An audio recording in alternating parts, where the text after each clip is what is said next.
So I'm Wendy Pearle, this is Parrish. We lived in Ecovillage, and we will talk about that later, but we have real live experience living in cohousing, and clearly there is a desire, because there's a lot of people here. So before we get started, just some housekeeping things. Washrooms are down the hallway, kind of straight in that main area. There is childcare available. It doesn't look like there's any children here right now, but there's childcare available in room D.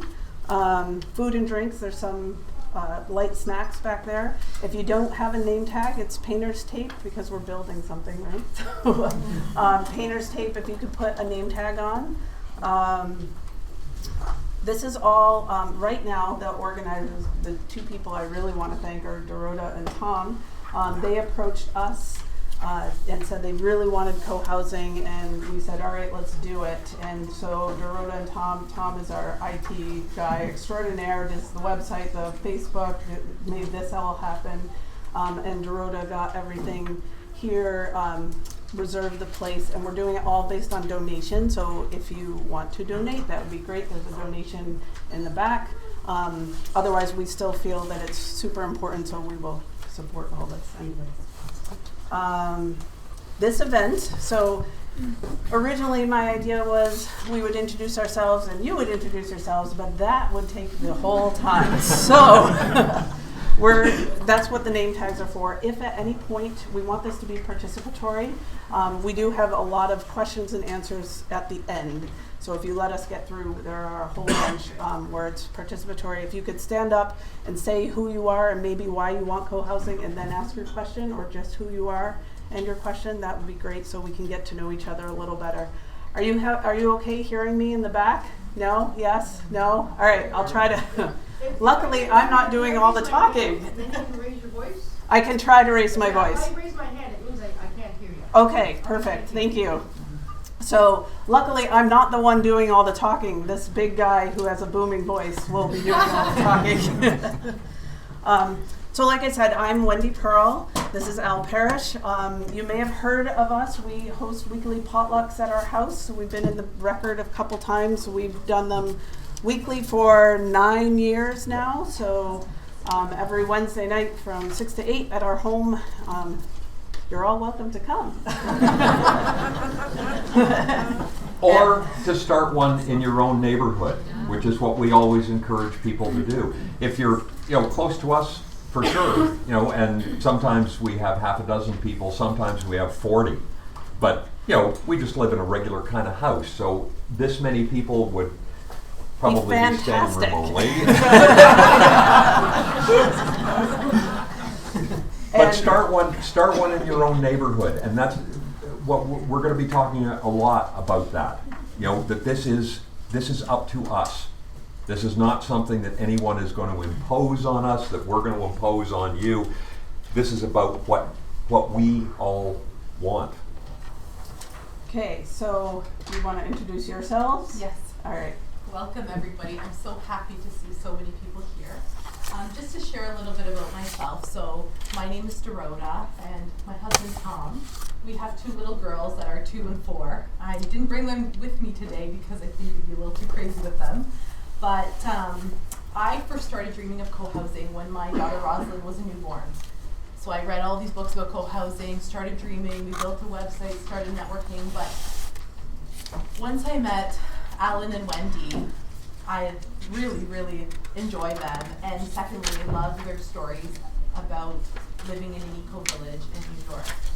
That is the type of community that I really want to live in. So the purpose today is basically to explain to you all what cohousing is, even though I'm sure you all have a sense, and just decide what we want to do, what we can build here in Waterloo Region. Just to share with you, the reason I want to live in cohousing is because I want to know my neighbors. I want to share meals in the common house, have celebrations in the common house. There's many more things like community gardens and a chicken coop. But at the end, we'll open it up so that we can hear from you. My name is Tom, and I also love the idea of cohousing. I love the idea of just having a common house where everybody can meet. I think a lot of traditional little villages and towns are kind of like co-housing in a way, because they have that strong sense of community. So it's not something new. But I love the idea, and I love the idea of having an area where kids can play, where pedestrians friendly, where you have trails and fruit trees and things like that. And another thing is Kitchener-Waterloo is known for its innovation and technology, and I think that we can partner and we can, we have universities, we have colleges, we have a lot of startups that we can get them to kind of go into co-housing, and we can use a lot of the innovative leverage, their eco-friendly solutions in our environment. So I think it'd be great to see what happens out of this. Thank you. Okay. So, why don't we? Yeah. So today's agenda are 5 items, although we already did the first one, the welcome and introductions. So we're going to go over what co-housing is. We're going to tell you what it was like, our experience in co-housing, and not all co-housing is the same. So this is just one person or 2 people's experience, a family's experience in co-housing. And then we're going to open it up for discussion and questions, and then we're going to talk about the next steps. Okay, so we have some pictures of what co-housing can look like, lots of different ones, and you'll be able to see that there are different styles of housing all over the place. A lot of these are in BC, but some of them are in Eastern Canada, in the US. There are loads of possibilities. So the question is, then, what exactly is co-housing? Well, it originated in Denmark in the 1960s, so it's been going on for a long time. It came to North America in the late 1980s. Generally, it's a neighborhood of tightly clustered private homes with the advantage of shared resources and community living. It's intentional living, so you really get to interact with and work with and live with and know your neighbors. It's living more lightly and more sustainably on the land. It's a community that's participatory and self-governing, and it often uses consensus as the basis for decision making, which we found to be pretty good. We'll talk more about that later.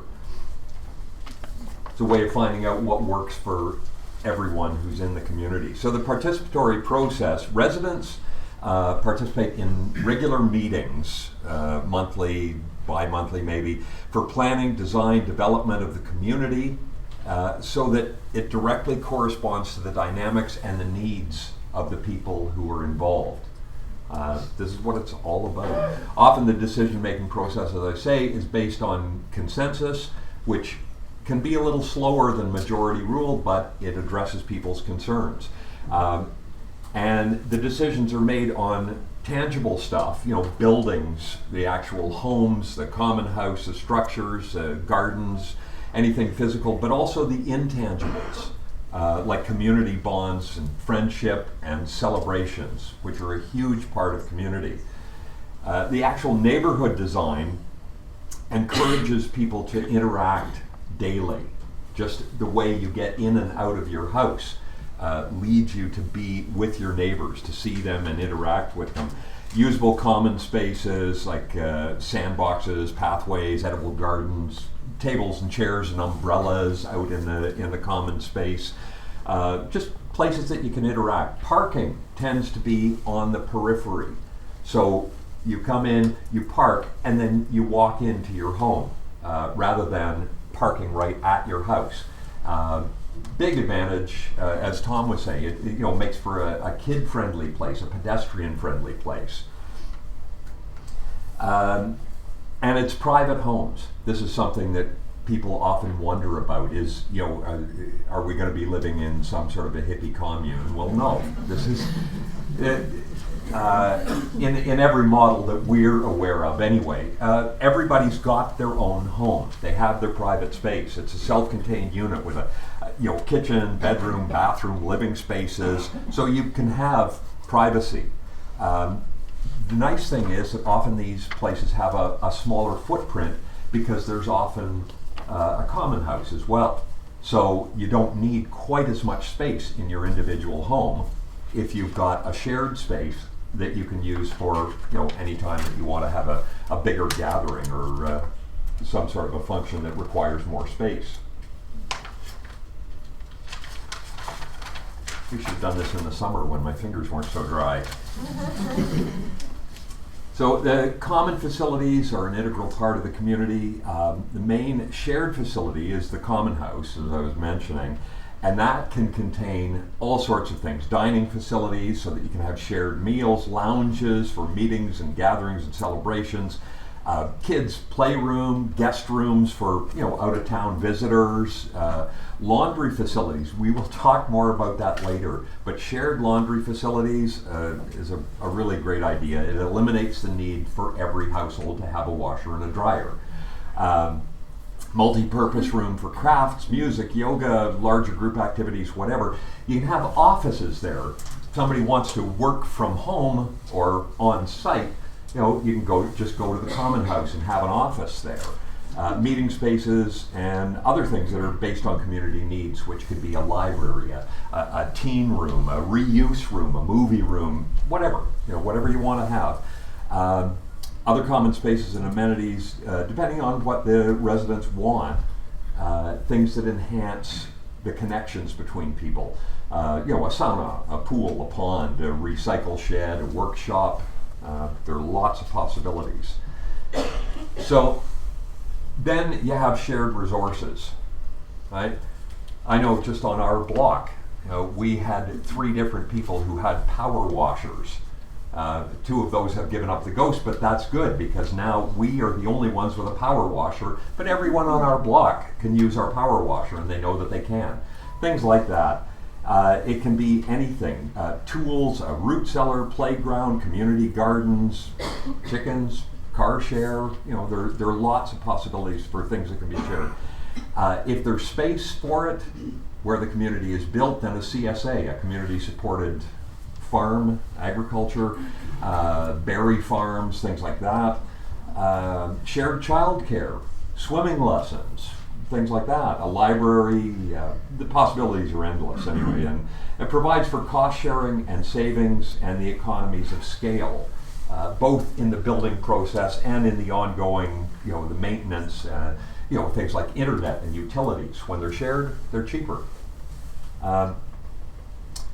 Beyond that, shared activities include things like meals, movie nights, music nights, talent nights, book clubs, parenting groups, homeschooling groups, canning, taffy pulling, guys baking pies was one that we did in our community. It was great. Gardening, celebrations of all sorts. Just, great things that you can do in a community that are harder to do as an individual. And all of that is based on the idea of shared values. That you put together a community of people who have a similar vision for the way that they want to live their lives and the way they want to get there to do that. We have some pictures of a playground, a shared meal, a community garden. That's car share, and then business meetings, indoors or out if the weather's right. Group activities, and of course, musical get-togethers.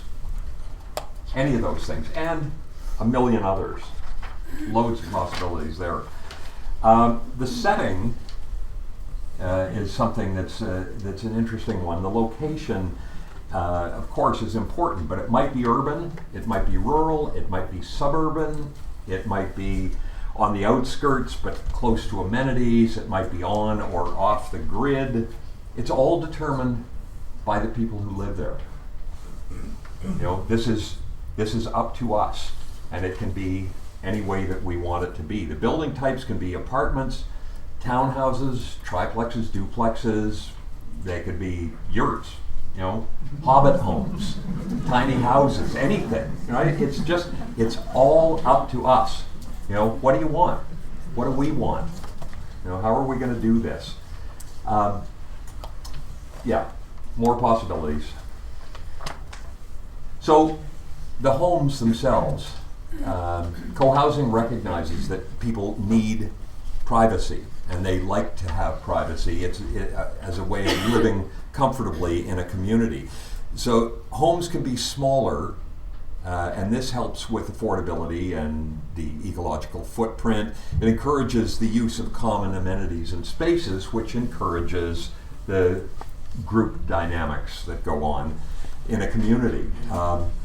Ecologically sustainable features can be incorporated into the design and the construction, and that allows the whole community to benefit.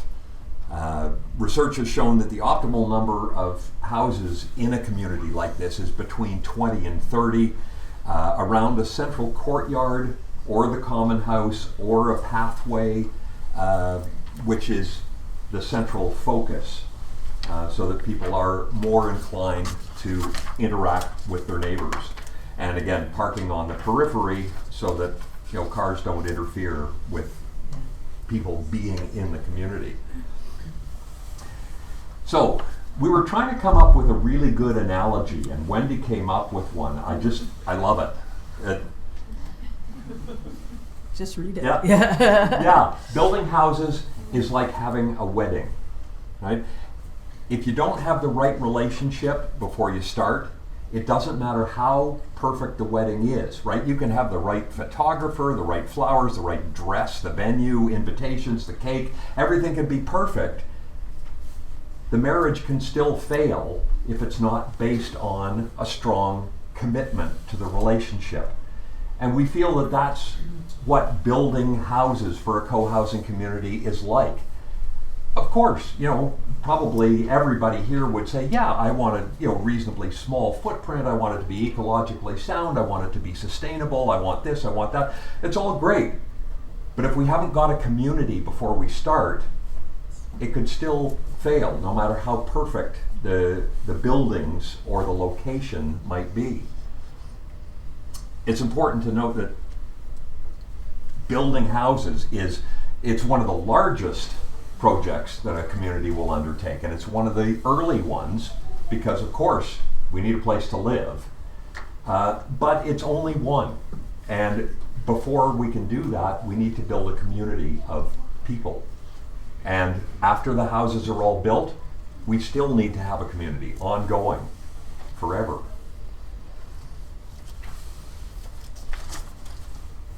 So the people, that's what it's all about, as I keep saying. The design and the details of the building are less important than the people who live in them. If you don't have community, it doesn't matter really what kind of houses you live in.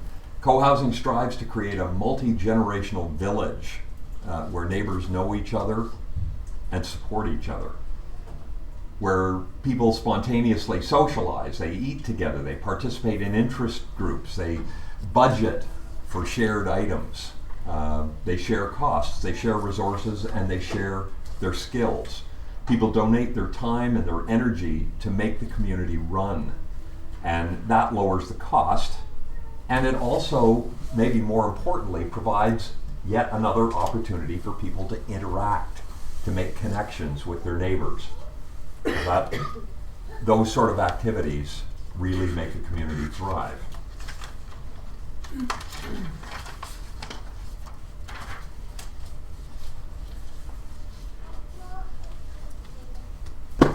Only one project.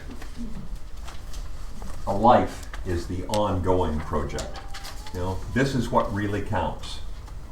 We can make all kinds of choices about specific things that we want to do or don't want to do, but what we need to do as a community is make a life together. So we have a video of co-housers talking about co-housing, and I love this because it was made by a kid. So it's from a kid's perspective, but it really captures a lot that is really important about co-housing. So we'll run that. Maybe. Let's see. If it'll run.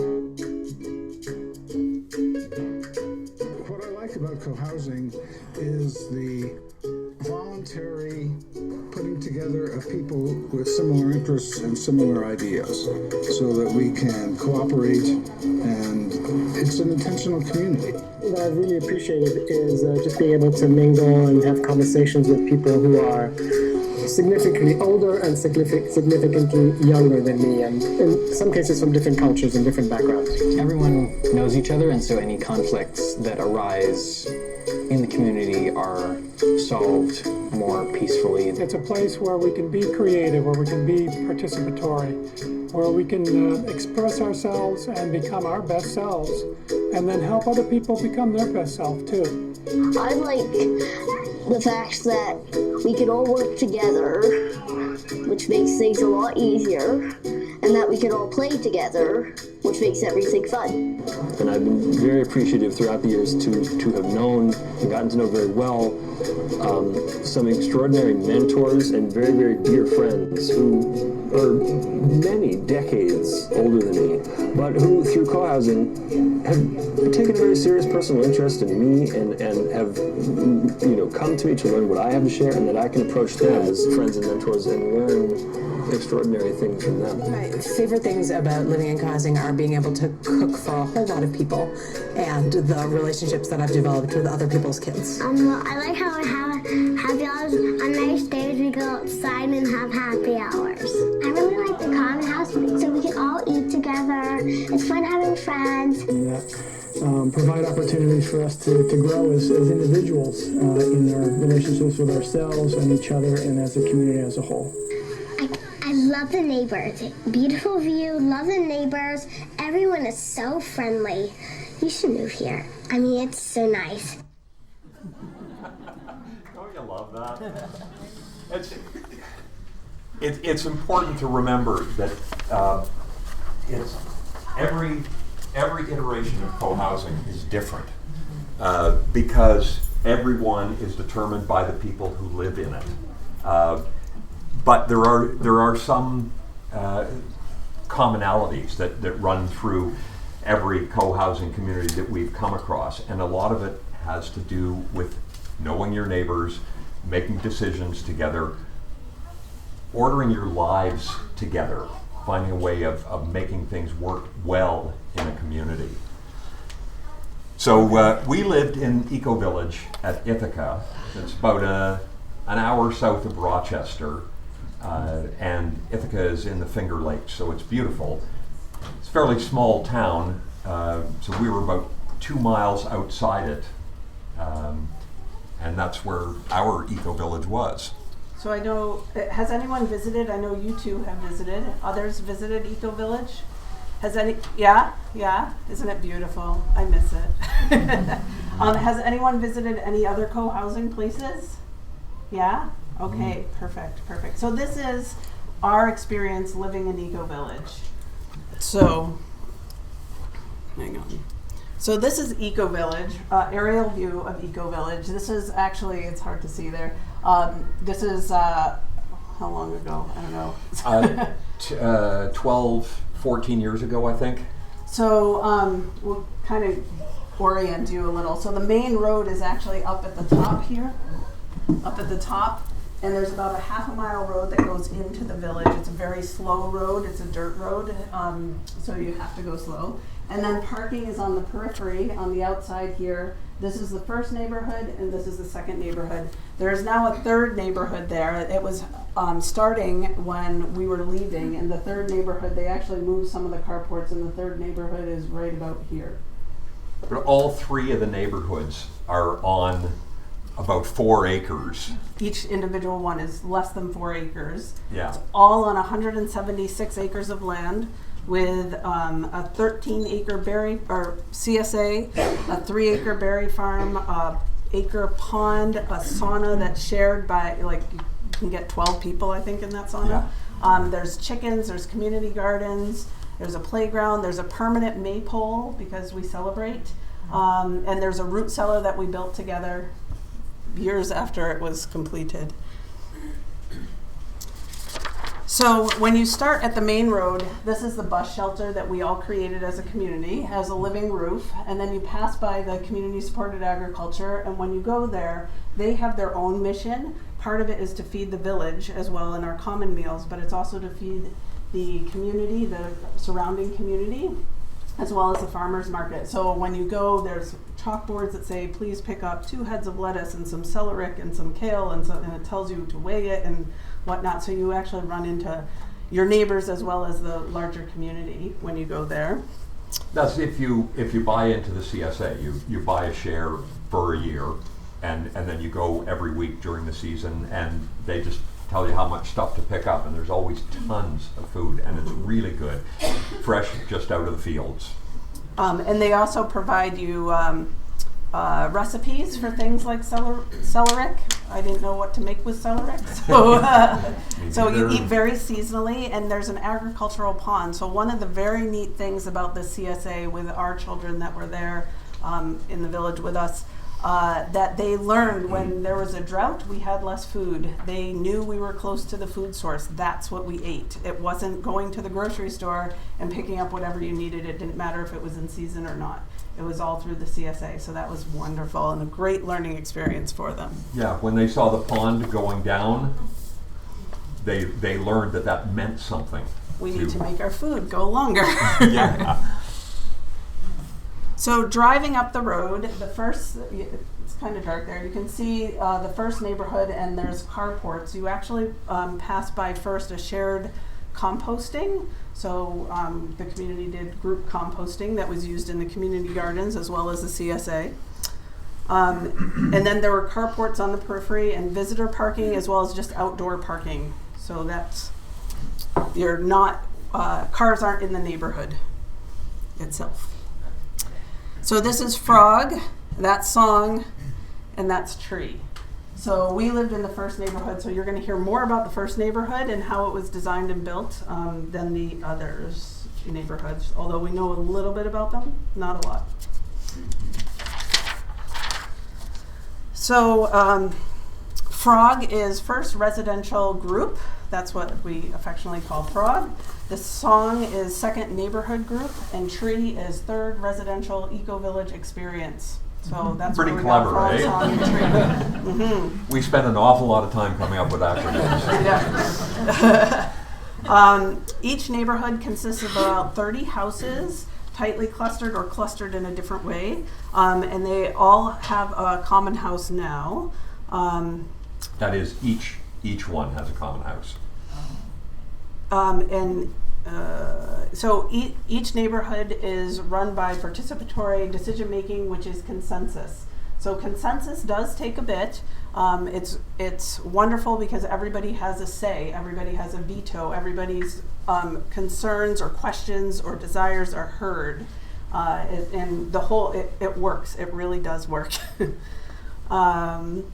Each resident volunteers 2 to 4 hours a week of their time to make the village run. So in Frog, we had a cook team, a clean team, an outdoor team, a maintenance team, a finance team. Wherever you wanted to plug in and whatever worked with your schedule, you donated a couple hours a week, 2 to 4 hours a week of time, and it really made the community run. I was president of the first neighborhood about a year after we moved in. I also arranged childcare. I did tours there. Just wherever my desire was, I could find. I mowed lawns sometimes. For me, it was cleaning the common house because we had shared meals. There were a lot of activities in the common house. Big building. It just needed swept up and the floors mopped and the tea towels washed and stuff like that, and just tidy everything back up. So I would spend a couple of hours a week doing that, and people did all kinds of things. So that's the common house in the first neighborhood. So that's the hub of where everything happens. Inside this common house, there's a playroom, there's cubbies for kind of internal swapping, sharing, things like that, mail. There's a dining room for the shared meals. We had 3 shared meals, we'll talk about it a little bit, 3 shared meals a week together, which were usually dinners. There was an industrial kitchen with a walk-in fridge. meeting spaces for our bi-monthly meetings. There was a guest room, so if you had a visitor that you didn't want in your house, you could put them in the common house. There were offices. There was a teen room that was actually designed by the teens. It was super insulated, and you couldn't hear anything that happened in there. And a good thing. There was a reuse room, a multi-purpose room. There were shared laundry facilities, and this was really neat. Yeah. So there were 3 washers and 3 dryers, not coin operated, just 3 washers and 3 dryers that were for the 30 households, and it worked. You could get your laundry done at almost any time that you wanted. If you didn't, there were a couple systems. One is if you had a particular time that you like to do your laundry, you could write it up there and nobody would interfere with that. If you just wanted to come and you saw there was a whole bunch of laundry there in front of you, you would put a little sheet of paper that was laminated and had a wax marker, grease pencil. You check off what, I want cold wash and I want it, dried in the dryer or hung to dry or whatever. You just check off things. You put the card on top of your laundry and you leave it there. And then I found that often I would come home from work if I was like, oh, I have to throw it in the washer, and I come back and my laundry was folded and put in my house. Not away, but in the house. So it's really... It didn't always happen, but it often did. And what happened all the time was if you left your laundry there, it would get washed and dried. And at least at the other end of the dryers. Yeah. It didn't always make it to your house. Because, what the heck? I did it myself when I was there waiting for my laundry to finish up in the dryer. I look over and, okay, there's some laundry waiting to be done. There's a washer that's available, so I'll just dump it in and start it. It's easy. It's quick. It's nothing. I'm there anyway, right? We also had shared detergent. So it was eco-friendly, scent-free, and everybody went on our maintenance bill, and it was about $1 a month to pay for this because of the 30 households, right? So we got a big amount, and everybody used the same scent-free detergent, eco-friendly detergent. So it was brilliant. Yeah, that's just one of those things that you can do in a community that you can't do if you live out in the suburbs. It's unlikely that you're going to get together with 30 of your neighbors and say, hey, why don't you come over and do some laundry and get rid of your washer and dryer, So this was the main dining area, and the kitchen, and the back is a meeting space. So we had 3 meals a week, shared meals, only if you wanted to. You didn't have to participate in them. If you did, you would sign up saying you wanted the meal, and it was about $3.50. Remember, it's probably about the same now. $3.50 for adults, about $1.25 for kids. And you just check off your name that you were there, and you eat. If you wanted to take your food home, you could go up, grab a few plates of it, and bring it back to your house. You didn't have to sit with everybody. There were bi-monthly meetings where we discussed business, and we also had work parties. So some of the business included anything related to the neighborhood, such as yearly budget decisions that would affect everybody, decisions for new initiatives, new guidelines for living together. Work parties were things like building bridges together, literally. We'll show you a picture of that. Root cellar building, snow shoveling, creating permaculture gardens together, Zen sandbox maintenance. We had the sandbox in front of our house, literally a huge sandbox, and we made sure that we got sand, and the village helped pay for it, and he would be out there just raking the sand every night, and it was beautiful. It's great. After the kids went home, I'd go out there and I'd smooth it all out and make patterns in the sand. It was great for me, a real Zen activity. But then, I just get up in the morning, put the coffee on, sit and look out the front window and wait for the kids to arrive. And one night we actually went out there and with a bunch of kids. Built a giant castle out in the sandbox, and then raked away all the footprints and kind of backed out, right? And just left it looking like it had just appeared there out of nothing. And the kids showed up in the morning and they were all just agog. It was it was so fun. So some of the neat things also in the common house is we had a walk-in fridge. So we had a local someone who made tofu for us, and so we'd have big tofu blocks in there. And so at night, if I couldn't figure out what I wanted to make, I would go sign out a block of tofu, and it would go end up on my maintenance bill for really cheap. We also had eggs. We had a local farmer who gave us eggs, and then we would sign it out that way. We also had organic meats that came in that way as well. And all you do is put it on a tally sheet, and then somebody would take that tally sheet and it would somehow end up on your maintenance bill, and it was super cheap. We also did bulk order food buying, where the big rig comes and drops off the bulk orders. You can't do that in an individual home. You need enough people to do it, and so we had a village, so we could do it. Yeah, we could buy flour, 100 pounds at a time, and rice, and bulk items like that. It was really good. So this is Frog. This was our house right here. This one, that one. So it was completed in 1997. It was built completely by consensus. I have actually some books up here. There's one called Ecovillage at Ithaca, which talks all about the creation of Ecovillage there. In Frog, we decided to get a designer, builder, architect to help us with it. However, the designer, builder, architect had to work with us with consensus to make sure it wasn't a designer, builder, architect coming in saying, this is what you need. It was the community saying, this is what we need. So there were 30 households, one common house, and we each owned 1/30 of everybody's home. So, including the common house and the land. So we had share certificates, which gave us the right to live in a particular home.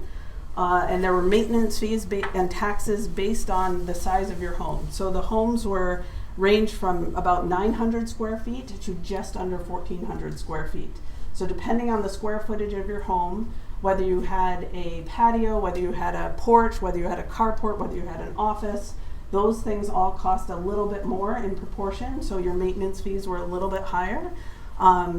But that's how we did the households. The great thing about that was, one of the examples I was talking about was, so 6 of the houses had a mold problem in the basement. So in general, in regular life, you would have to fix that mold problem in the basement. Yourself. You'd have to figure out how to finance and budget for it. As a community, when everybody owns 1/30 of everybody's home, everybody wants that mold problem fixed because it's part of their assets. So all together as a community, it was quite easy to get the finances together to fix the mold problem. And our house was one of the mold problem houses that was affected. So our house got fixed by everybody. So it wasn't that expensive. The exteriors were maintained by the maintenance fees. So everybody, the interiors were yours. You could do whatever you wanted with some guidelines. Like you couldn't punch through a wall because there were building guidelines. Yeah, the houses were built very ecologically soundly. There was a lot of insulation, and they were well sealed, and so you couldn't poke holes out through the walls. But other than that, pretty much anything you wanted to do inside was up to you. So they were south facing, so with big, we'll show you pictures of them too, but there were big triple pane, triple glazed windows, so passive solar. The heating was energy centers, so there were 6 energy centers, and each energy center was energy for 6 houses, or so 5 or 6 houses. 6. So if you changed one energy center, it would benefit all 6 houses. So none of the combustibles were inside the house, they were all in the energy center. So you had nothing to allow the houses to burn down because they were all on the outside. There were 4 floor plans, so based on your needs, again, this was based on consensus. We did a lot by economies of scale, so if you wanted a particular floor, we figured out 2 types of flooring. One was like a particle board. It was kind of like a sort of high quality plywood subfloor. And then but it's the sort of thing that you could just use as a floor. And then the other was bamboo floor. So depending on what you wanted, you would pick this floor or that floor, this tub or that tub, this sink or that sink. And it was economies of scale because when you're buying 30 of them or 15 of them, it's cheaper. than buying one for yourself. Let's see. So the front doors all faced each other. The living spaces all were towards each other. Kitchens were on the inside, so you can see your neighbor wash the dishes in their boxer shorts. If that's what they do. If that's what they do, yes. Yeah. And then the shared outside spaces. So you can see the sandbox there. That's the sandbox we maintained, but others could maintain it as well. It wasn't necessarily ours. The backyard, so the front yards are kind of public. Everybody kind of shares them.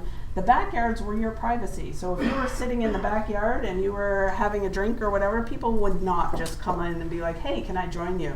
It wasn't like that. It was your private space. You could invite them in, but it was your privacy there. But if you were sitting out at the front end of your house, that's sort of the community end, and people would be more inclined to say, "Hey, how are you doing?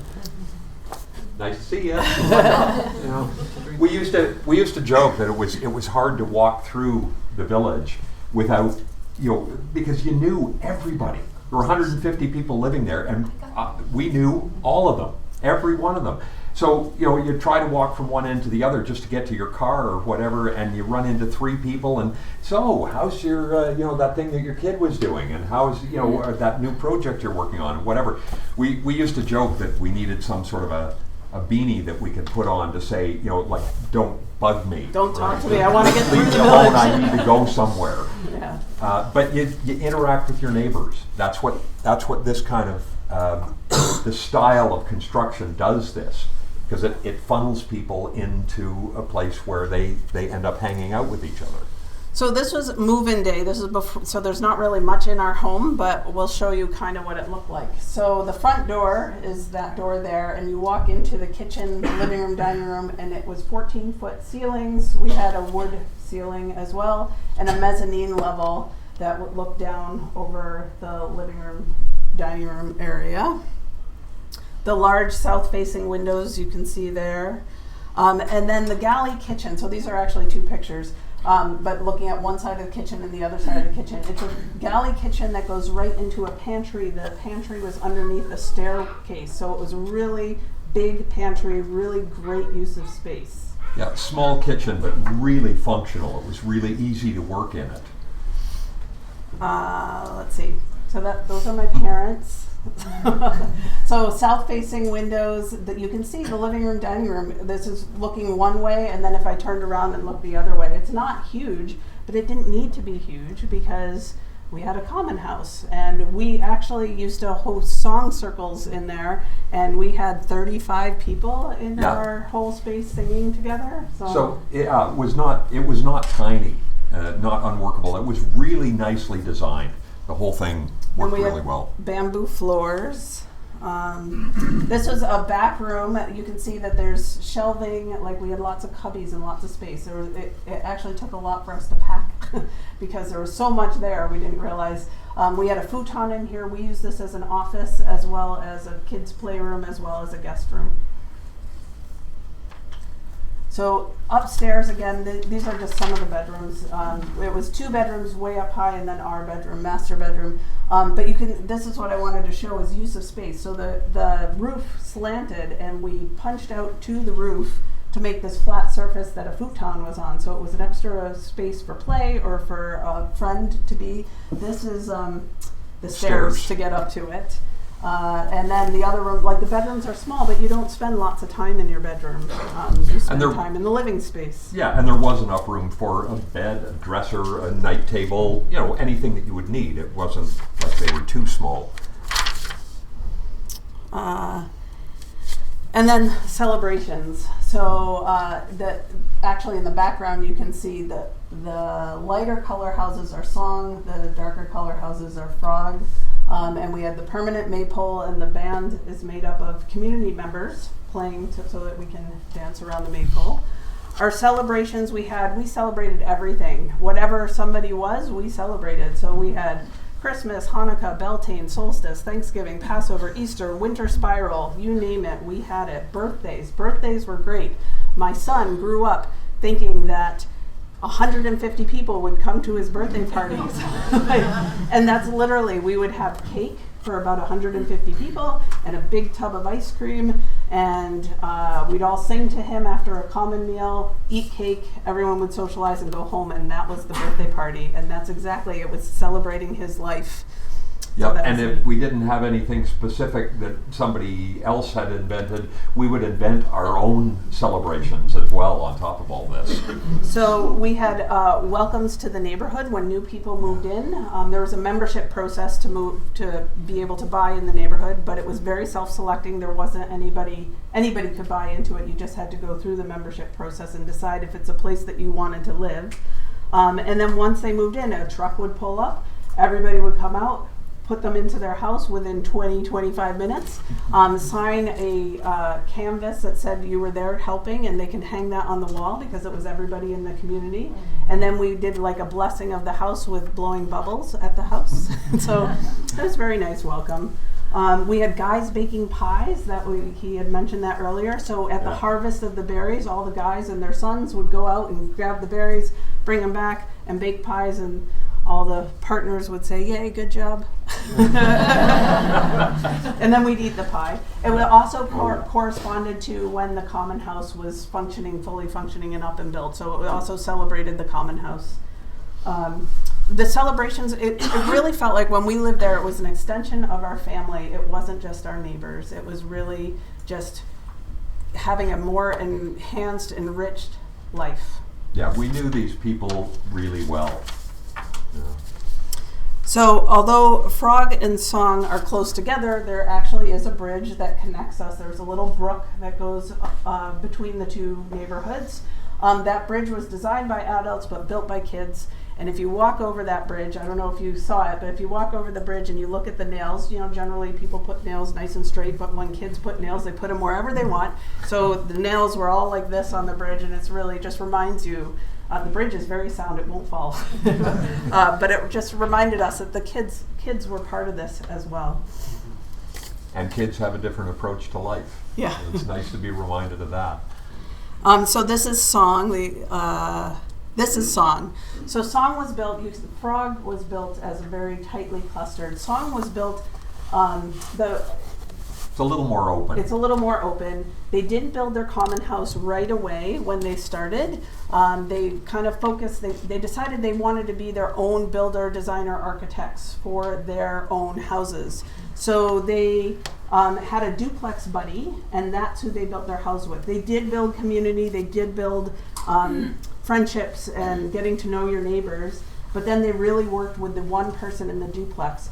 So what happened in Song is that you could get more green technology because it's what they could afford with your duplex. So you see composting toilets, you see gray water treatment piping, you see solar hot water heaters, solar panels, you see a couple straw bale houses, you see local material only houses, you see a house that's about 600 square feet, but they also built a little bit bigger because they didn't have a common house. They did use the Frog common house while they were creating the community, but they didn't build a common house until after Song verse 1 and verse 2. It was 2 stages after it was complete. And then all of a sudden they had to start working together again and try to figure out, how do I do this as a larger group? So the common house took a little bit more effort, whereas Frog kind of did it all at once. Let's see. And this is what I know about Tree. That's Tree. That's the third. It's the third neighborhood, and it was, when we lived there, there were only the first 2 neighborhoods, so we really don't know a lot about this, except that they were doing much the same stuff. Small footprint, ecologically sound, sustainable construction.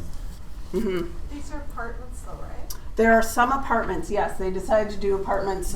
This right here is the apartment, that's the apartment, but then there are also some single homes here, and these are their carports. Okay. And the apartments, were they like equity co-op things, or were any of them rentals?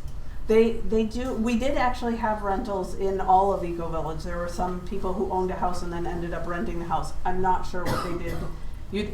They probably have it on the website to say what they have. I'm really not sure. Don't want to speak to that.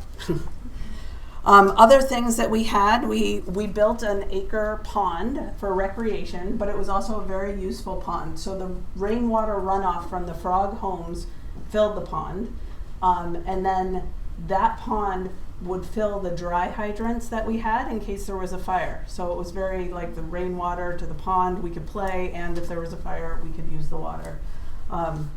So that's it. We also had we hired someone to do swim lessons for anybody who wanted them, and we just hired one person to come up for a Saturday, and everybody would just have their 15, 20, 30-minute lesson, and that person would get a break, and it was very much cheaper to just have her come up for the day. It was kind of nice. So this is Frog, just from different angles. Most of these that one's not my picture, but the other ones are pictures we took when we lived there. And this is the people of some of the people. There's guys baking pies. There's us building the root cellar. We did it with rammed earth tires and sand bags. The sandbox, we had sheep there, we had chickens. There's a meeting, there's a birthday celebration over there. Me and my son, when he was that little, playing in the sandbox. So, before we go any further, any questions on what you've seen? We'll talk more about cohousing in a bit. Yes? Why did you leave? Yeah. It was actually, we had a very big celebration when we left. I did not want to leave. He is Canadian and I am American, and I wanted to become a midwife, and midwifery is legislated and regulated in Canada, and so I came up here to become a midwife. But I was looking to create a community or build a community, so we started the potlucks to try to help with the transition of leaving there. It was lovely. I used to think when people would leave, I'm like, why would you ever leave? And then we ended up leaving. Yeah, there was also the larger sort of political issue of, we were in Ithaca, which, I've got a t-shirt that says Ithaca, 10 square miles surrounded by reality. Ithaca is a pretty hippy-dippy place, and it's very